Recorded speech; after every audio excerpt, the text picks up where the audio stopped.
Shalom Bapak Ibu Saudara yang dikasihi Tuhan.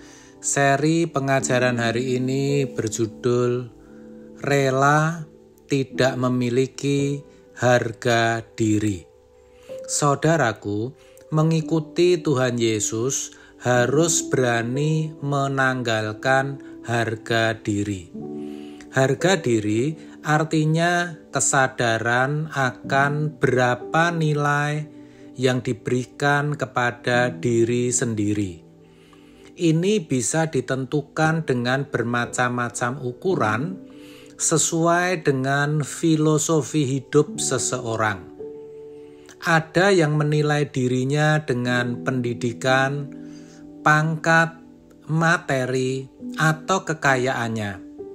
Ada juga yang menilai dengan keakuannya. Aku adalah aku terhormat, aku harus dihargai. Orang seperti ini akan mudah terlukai kalau direndahkan oleh siapapun. Sebab pada dasarnya mereka menuntut untuk dihargai orang lain. Saudara, sejatinya kita harus bersikap benar sehingga kita berharga di mata Tuhan dan memuliakan namanya. Kita tidak bisa dan memang tidak boleh menuntut penghargaan diri kita demi kepuasan diri kita sendiri. Harga diri itu bertalian dengan perasaan. Sebab ketika nilai yang diberi orang kepada dirinya tidak seperti yang diharapkan, maka ia tersinggung atau terluka karena merasa direndahkan. Harga diri inilah yang membuat seseorang menuntut orang lain untuk memperlakukan dirinya sedemikian rupa sesuai keinginannya. Harus disadari bahwa tatkala kita bertobat, maka Tuhan telah menebus seluruhnya. Kita tidak boleh menghargai diri kita secara berlebihan, sehingga kita lupa bahwa kita bukan milik kita sendiri. Saudara, kita mesti sadar bahwa kita adalah milik Tuhan. Keberadaan kita semata-mata untuk kemuliaan Tuhan dan keagungan nama Tuhan, bukan diri kita sendiri. Jadi, segala sesuatu yang kita lakukan untuk membuat diri kita berharga, semata-mata demi kepentingan Tuhan, bukan diri sendiri. Jika dalam keluarga, pergaulan dan pelayanan, kita maunya dihargai, itu adalah kesombongan. Biasanya, oleh karena kita tidak mau dianggap rendah, miskin, atau bodoh, maka kita bersikap menolak atau menentang secara terang-terangan, secara frontal, dan itu kesombongan. Dan dalam kehidupan, sering hal ini menjadi awal sebuah bencana. Banyak orang memanjakan perasaannya sehingga mengorbankan kepentingan yang lebih besar. Ini adalah pribadi orang yang belum matang, yang mana perasaannya masih sakit dan belum sehat. Saudara, penyalipan diri bukan hanya menyangkut keinginan-keinginan yang bertentangan dengan firman Tuhan, tetapi juga perasaan dalam menilai diri.